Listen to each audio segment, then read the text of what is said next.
안녕하세요. 배신의 장미입니다. 오늘의 사연 시작하겠습니다. 내용이 좀 격할지도 모릅니다. 저는 그놈의 집안일과 명절 스트레스로 결혼 8개월 만에 이혼한 사람이에요. 지긋지긋한 집안일에 대한 간섭과 그리고 듣기도 생각하기도 싫은 명절. 우선 결혼 전부터 알고는 있었어요. 시어머니 대략 어떤 분이신지. 그래서 저도 나름 조심하려고 했었고 부딪히지 않으려고 노력을 했었는데 다 제가 부족한 이유였었겠죠. 사사건건 시어머니 눈에는 다 띄게 되었고 가뜩이나 시어머니 당신 아들 잘 걷어 먹일 수 있는지 노심초사한 양반이었는데 당신 눈에 안 차도 한참 며느리가 들어왔으니 얼마나 꼴배기가 싫었겠습니까. 조심한다고 그래도 시어머니 눈밖에 나면 저도 피곤하고 남편도 피곤해지니 싫은 소리 하셔도 좋게 받아들이려고 애를 썼었고 그리고 마음에 들게끔 하려고 애도 써봤었습니다. 그런데 제가 너무 기대 이하의 며느리였는지 아니면 시어머니 기대치가 너무 높았던 거였는지 몰라도 다 걸리더라고요. 하나부터 열까지 다 말이죠. 비번까지 알고 문까지 따고 집에 들어오는 분은 아니었지만 결혼하자마자 시어머니는 매주 주말마다 저희 집으로 점검을 왔었습니다.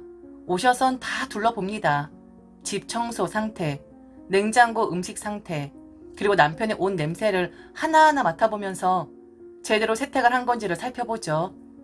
빨래 가지고 제가 욕을 먹었던 건 바로 이거였었어요. 수건에 섬유 유연제를 넣고 세탁을 했다고. 저도 알긴 합니다. 수건은 따로 세탁을 해야 한다는 것을요. 그런데 정말 다들 그렇게 하시나요? 정말 가슴에 손 얹고 그리하세요? 수건만 세탁하기 좀 번거로워 저는 수건을 세탁할 때 제 네이와 남편 네이를 함께 넣고 돌렸습니다. 남편 와이셔츠, 티셔츠 다 냄새 맡아보시는 분이 네이 냄새는 안 맡아보겠습니까? 수건 냄새와 남편 네이 냄새 동일하니 왜 같이 세탁을 하냐고, 수건에 섬유 유연제를 넣지 말아야 한다는 거 모르냐고 얼마나 제게 군소리를 하던지 그날 제 귀에 딱지 앉을 뻔했습니다. 그래요. 이건 제가 신경 못 쓰고 대충 살림했다 치자고요. 알고 있었는데 그리 안 했으니 제 잘못이라고 치자고요. 그런데 수건에 섬유 유연제 한 번 넣었다고 집에 와서 돌아갈 때까지 계속 그 부분에 대해서 이야기하는 시어머니는 아무 잘못이 없는 건가요? 그리고 솔직히 제 살림 아닙니까? 냉장고 뒤지고 옷장 뒤지고 하물며 속옷장까지 뒤지는 시어머니는 잘하는 거냐고요. 그날 생각하면 아직도 우라가 치미는데 암튼 세상 쓸모없고 대충대충 사는 그런 여자 취급하는데 그건 시작에 불과했었죠. 저 집에서 노는 사람 아닙니다. 저 빡세게 일하는 사람이에요. 잠 줄여가며 어떨 땐 대형 프로젝트 들어가면 하루에 1시간도 채 못 자는 그런 사람입니다. 게다가 일의 특성상 지방 출장도 잦은 사람이죠. 시어머니 당신 아들은 바쁠까봐 그 흔한 카톡 하나 보내는 것도 벌벌 떨면서 제게는 쓸데기 없는 이야기들을 하려고 전화를 하고 카톡을 하고 또 사진을 보내고 링크를 보냅니다. 사진과 링크인 경우는 뭔가를 부탁하는 그런 것들이었는데 이런 사람들 아시죠? 자기는 소파에 누워있으면서 이거 가져와라 저거 가져와라 하는 사람들이요. 자기가 손 조금만 뻗으면 바로 닿는데 굳이 멀리 있는 사람에게 시켜서 리모컨 가져다 달라고 하는 그런 사람들이요. 시어머니가 그런 분이셨는데 뭐 시시콜콜한 사소한 것들까지 시켜대는데 자기 집 형광등이 나갔으니 사와서 갈아달라. 어지간한 형광등 집 앞 편의점이 다 팔아요. 어디 홈쇼핑에서 이런 걸 봤는데 네가 좀 찾아서 시켜달라. 아니 뭘 원하면 제대로 상품명이라도 알아야 하는데 그냥 대략적으로만 설명을 합니다. 바쁜 와중에 찾아서 이거요? 이거요? 라고 답을 하면 너는 그것도 모르냐고 그거 아니라고 괜한 핀잔주기 일쑤였죠. 그리고 더 어이가 없었던 건 시어머니 친구들과 약속 있을 때마다 제게 밥 먹을 장소 서치해서 예약해 달라는 거. 제가 무슨 시어머니 비서도 아닌데 자기 병원 일정을 알아봐 달라. 건강검진할 때 되었는데 예약을 해라. 기껏 예약해두면 왜 그런 싸구려 병원에 했느냐. 혹은 다들 늙은 사람들이라 무릎 아파 죽겠는데 왜 좌식 식당으로 잡았느냐. 다른 곳으로 옮겨달라. 한 번에 식당 사람들이 그렇게 싫어한다는 그 노쇼까지 하셨던 분들이었습니다. 제 이름과 전화번호로 예약을 해두었는데 전화가 오는 거예요. 왜 안 오냐고요. 오늘 10명 예약하신 분들 아니냐고. 언제쯤 오는 거냐고. 부랴부랴 시어머니에게 전화를 해서 물어보니 마음에 들지 않아 다른 곳으로 갔답니다. 노쇼? 그거 잘못하면 업무 방해죄로 처벌받을 수 있는 거예요. 만일 처벌까진 아니어도 가기로 했다면 당연히 가야 하는 거 아닌가요? 그건 기본 상식 중에 상식이잖아요. 예약해 달라고 해서 없는 시간 쪼개 주었더니 그냥 당일에 마음에 들지 않아 장소 바꾸었다 합니다. 그런데도 아주 의기양양해요. 자기는 잘못한 거 없다 이거죠. 왜? 거기서 전화 왔냐? 별거를 다 보겠네. 그냥 우리 마음이 편했어. 왜? 지들 거 안 팔아준다니까 골랐대? 손님이 왕인데 손님 마음이지. 식당 주제에 왜 손님한테 지들 음식 먹으라고 강요를 하냐? 정말 웃기고 앉아있네. 어머니 그게 아니라 예약을 하셨잖아요. 그럼 그 사람들도 미리 준비를 해놓을 텐데. 식재비도 날리게 되고 테이블에 다른 손님도 못 받았을 텐데. 식당 입장에서 너무 손해죠. 이렇게 행동하시면 안 되죠. 그 예약하고서 고의적으로 안 가면 어머니 그거 처벌 대상돼요. 왜 그러셨어요? 예, 식재비? 뭘 낭비고 손해야. 음식값 뻥튀기해서 받아 처먹는 인간들인데. 아이 몰라, 나 지금 바빠. 네가 예약했으니까 네가 해결해. 내가 예약했어? 네가 예약했잖아. 그래서 너 지금 나한테 따지려고 전화했니? 내가 내 입인데 내가 먹고 싶은 것도 못 먹어? 뭐, 네 허락받고 먹어야 하는 거니? 그럼 예약해달라는 말을 말았어야죠. 왜 예약을 해달라고 해서 이렇게 사람 곤란하게 만드나요? 이건 어머니 정말 과한 행동이에요. 더럽고 치사해서 앞으로 너한테 예약 잡아달라고 안 할게. 그럼 됐냐? 별것도 아닌 일 가지고 왜 이렇게 난리 부르스 치고 난리야? 그리고 너 시어머니한테 지금 언성 높이는 거냐? 정말 할 말이 없더라고요. 아니 할 말을 잃게 만드는 분이었습니다. 저희 집에 와서 사사한 것껏 참견하는 것은 물론 그리고 며느리를 당신 비서 취급하는 것도 물론이거니와 시어머니는 당신 외에 사람 없다라고 그렇게 생각하는 극도의 이기적인 그런 사람이었습니다. 노쇼는 정말 충격이었어요. 저로 인해 시어머니로 인해 선량한 분이 피해를 본 거니까요. 결국 저는 그날 저녁 그 식당에 찾아갔고요. 사정 설명하고 사과의 말씀 드리고 급하게 친구들 불러 모아 오랜만에 회포를 풀었습니다. 시어머니가 팽한 그 식당에서 말이죠. 그러다가 대망의 명절이 다가왔습니다. 평소에 우리 집 들락날락하면서 온갖 간섭했던 시어머니. 당신 살림 앞에선 더 기가 세지더라고요. 왜 그리 손이 느리냐부터 시작해서 왜 아직도 이런 것도 못하냐. 이거 우리 아들이 좋아하니까 이건 좀 잘 배워둬라. 아휴 내 옆에서 어떻게 하는지 지켜봐라. 이러는 통에 저는 명절 내내 서 있었고 이러지도 못하고 저러지도 못하는 그런 사람처럼 시어머니가 시키면 시키는 대로 상 치우라면 치우고 설거지하라 하면 설거지하고 시어머니의 개인 로봇이라도 된 것 마냥 그리 움직이고 있더라고요. 그리고 식구들은 어쩜 그리도 바글바글하죠. 끊임없이 옵니다. 사람들 가고 나면 또 다른 사람들이 이제 좀 한숨 돌릴라 치면 또 다른 사람들이 거추장스러운 한복 입고서 사람들 맞이하고 치워대고 시어머니 잔소리 듣고 가뜩이나 옷차림도 불편해 죽겠는데 머리가 터져 나갈 것 같더라고요. 그럼 남편이라도 좀 나서서 중재를 해주고 내 편에 대어주면 좋으련만 결혼 전 든든하고 다정했던 내 남자는 어디 가고 쇼파와 한 몸이 되어있는 그런 인간이 되고 자기네 핏줄이라고 그 사람들하고 눈 맞추며 하하거리기만 하대요. 저랑은 눈도 마주치지 않았고 누가 보면 저는 그냥 그곳에 일하러 온 도우미쯤으로 알겠더라고요. 이것 좀 가져다 줘라. 손님 가신단다. 손님 오신단다. 이것 좀 치워라. 제가 명절에 들은 소리들은 저게 다였습니다. 기가 막히죠. 그래도 참다 보면 해방되는 법도 있는 법. 저도 제 부모 있고 친정 있는 사람이거든요. 좀 일어났으면 싶은데 남편 꼼짝도 안 하길래 눈치를 좀 줬어요. 좀 가자고요. 그랬더니 사람들 하도 많아서 누가 누구인지 기억도 안 나는데 뭐 아버님 쪽 사람이겠죠. 제가 남편에게 눈치 주면서 이젠 우리도 가봐야 할 것 같다 하니 남편과 제 앞에서 그러는 겁니다. 어른들 다 있는데 마누라한테 잡혀 사는 걸 보여주고 싶냐?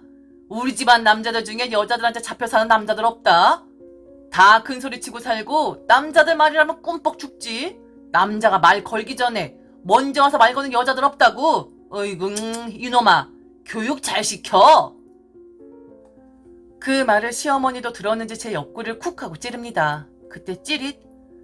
사실 제가 더 괴롭고 짜증이 났었던 건 명절 내기 일주일 전부터 등 쪽에 담이 왔는데 그게 가시질 않았었거든요. 몸을 쭉 펼 수도 없고 휙휙하고 빨리 움직일 수도 없고 심하면 숨도 쉬기 힘든 암튼 그런 몸 상태였었는데 시어머니도 알고 있었어요.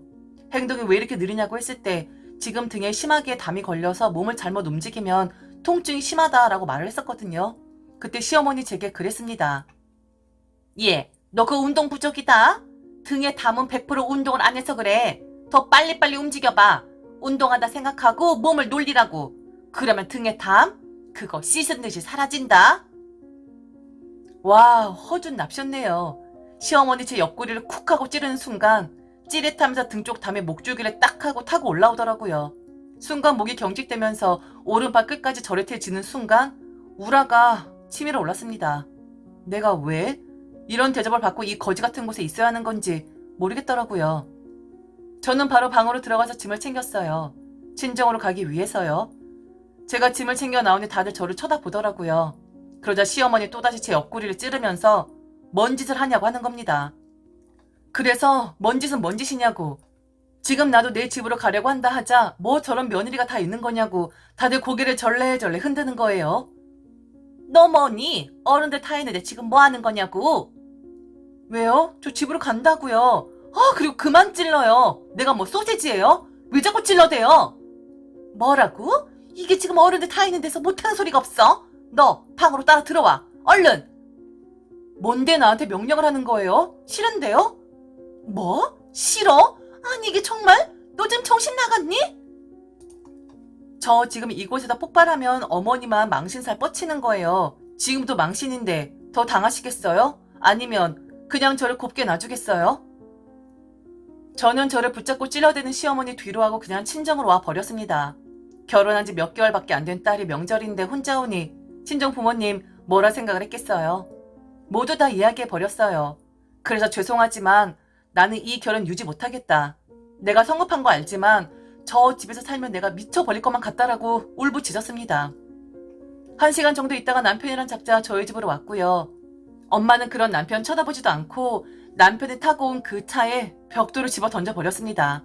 시어머니 차였는데 뭐 깨진 건 아니고 살짝 찌그러지긴 했는데 암튼 엄마는 남편 보고 당장 꺼지라고 했어요. 그리고 이혼서를 접수할 테니 만일 네가 양심이 있으면 그냥 합의로 가고 그게 아니면 어디 한번 누구 하나 깨질 때까지 붙어보자고 했습니다. 벽돌로 맞은 그 차를 끌고 남편은 아마 집으로 돌아가는 것 같았고요. 그날 저녁 저는 시어머니에게 전화를 받았습니다. 당신 생각엔 제 행동 이해는 안 가겠으나 당신 아들이 이혼당한 상황 되니까 꼬리를 살짝 내리더라고요. 그럴 거면 왜 그렇게 괴롭히지 못해서 안달이었는지. 남편이란 작자도 그래요. 벽돌로 차 맞기 전에 중재를 하고 지 엄마와 저 사이에 어떤 문제가 있는지 한 번이라도 들여다봤으면 이런 일 없는 거 아니겠습니까? 시어머니는 저를 살짝 달랬습니다. 시어머니들은 다 이렇다고요. 아들 최고인 줄 알고 사는 엄마들이라 그래서 그동안 그랬던 거라고요. 살림 간섭해서 그래? 아니면 자꾸 뭐 예약해달라고 해서 그래? 아니면 우리 아들만 위해 그래? 아니면 등에 담이 있는데 명절에 일 시켜서 그래? 아가, 그냥 다 그런 거다. 그렇다고 돌 던지고 이혼을 하다니? 니들 아직 결혼한 지 몇 개월도 안 됐어. 사람들이 다 흉본다. 지금 이혼하면. 그냥 내가 다 미안하니까 얼른 집으로 들어가라. 거기서 마음 좀 가라앉히고 연휴 끝나면 아무 일도 없는 듯이 돌아가면 돼. 알겠지? 웃기고 있네. 왜요? 돌 던지니까 상황 파악 이제 돼요? 지금 당신이 열거한 거? 다 포함이지. 한 가지 이유가 있겠어요? 당신 아들이 주방에서 있는 꼴 보기 싫고 당신 아들이 부족하게 사는 꼴 보기 싫은 것처럼 우리 부모님도 그래요. 내가 당신의 주방 들어가는 거 싫고 내가 당신한테 잘 보이려 애쓰고 군소리 듣고 있는 거 우리 부모님도 싫어한다고. 아니 얘가 좋게 이야기를 하면 좀 틀어먹어야지. 뭐? 당신? 너 지금 말 다 했냐? 그럼 솔직히 말해서 네가 할 줄 아는 게 뭐가 있었냐? 네가 제대로 했으면 내가 그렇게 했어? 밥을 제대로 챙겨주기래, 살림을 제대로 하기래. 그렇다고 빠릿빠릿하게 내 마음에 들게 내가 시킨 거 처리하기래. 너도 네가 부족한 거 인정하잖아. 뼈 빠지게 돈 버느라 고생한 귀한 우리 아들이랑 살려면 어느 정도 능력치가 있어야 하는 건데 너 완전 챈병이었잖아. 아무것도 못하니까 내가 하도 답답해서 뭐라 좀 한 거 아니야. 이보세요. 내 아들 귀하면 며느리도 귀한 거예요. 아들 버는 돈만 뼈 빠지는 거 아니고요. 며느리가 버는 돈도 뼈 빠져요. 아들이 돌아와서 아무것도 안 하고 쉬고 싶으면 며느리도 돌아와서 아무것도 안 하고 쉬고 싶다고요. 그리고 왜 내가 당신 마음에 들어야 하는데? 참네. 이보세요. 결혼할 때 집 사줬어요? 우리 반반했어요. 그리고 대 귀한 아들만 돈 벌어요? 나도 돈 벌어요. 내가 전업주부예요? 아니잖아. 당신이야말로 자꾸 나한테 아무것도 못한다는데 그럼 당신 아들은? 왜? 너무 귀해서 아무것도 안 가르친 거예요? 그럼 물려줄 재산이라도 빵빵하게 있던가. 그것도 아니면서 잘나빠진 시댁이라 어디서 이렇게 의기양양해.